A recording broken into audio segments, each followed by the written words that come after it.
Hi church, I just wanted to record a message to encourage you and I hope bless you. First of all, I want to say thank you to those of you who have changed the way you give, to give by direct debit or standing order or bank transfer. A number of you have done that and it's really helping us to stay financially healthy. And we really appreciate it. And I want to say thank you to those of you who are still giving in other ways, have continued to give faithfully to the church throughout this time. We're just really grateful on behalf of myself and the leadership for the faithfulness of each and every one of you to continue giving and helping the church stay financially healthy. So thank you. I wanted to share a very short story tonight. I've been focusing on stories about Jesus, but tonight I want to talk about Elijah the prophet, and you can find the story in 1 Kings 19. And essentially what's happened is that Elijah was a fiery prophet, and he took on the evil king Ahab in Israel, and his wife, who was even more evil, Jezebel, and all her false prophets. And he took them on at Mount Carmel, and God sent fire from heaven and burnt up the sacrifice Elijah had made and showed these prophets up as the false prophets they were. But then Jezebel threatens Elijah and says she's going to kill him, so he runs away. And he runs into the desert, and he runs to a mountain called Horeb.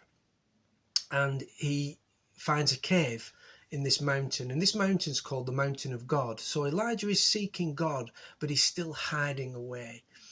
And he hides in the back of this cave, and God speaks to him and says, I'm going to appear to you and speak to you, Elijah. And then there's an earthquake outside the cave, but Elijah remains inside the cave. And then it says wind tore through the mountains and shook the rocks, but Elijah still stayed in the back of the cave. And then fire came and blew through the mountains, but Elijah still stayed in the back of the cave. But then it says he heard a gentle whisper. And as he heard it, he knew it was the voice of God, and he went to the mouth of the cave and God spoke to him. And as God spoke to Elijah, he gave him new hope. Elijah had been depressed and fearful and felt that everything was lost and there was no future for him, and his life was under threat.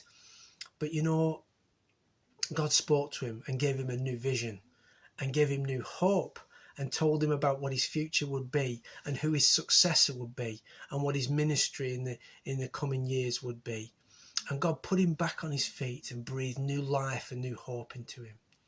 And my simple message to us is that as we're in isolation, we're all in our homes, we're kind of in our own caves in a way, and we're keeping everybody safe by social distancing and staying home and staying in our homes.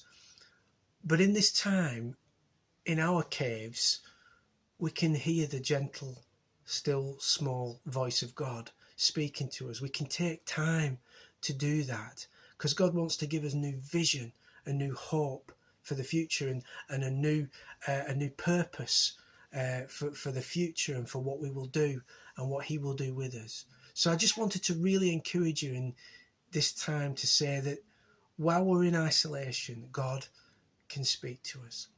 And listen for his still small voice. Take time, spend time with him, and let him speak to you, because he'll put you on your feet again. He'll encourage you, he'll build you up, and he'll give you a new and fresh vision. So listen to his still small voice. Amen.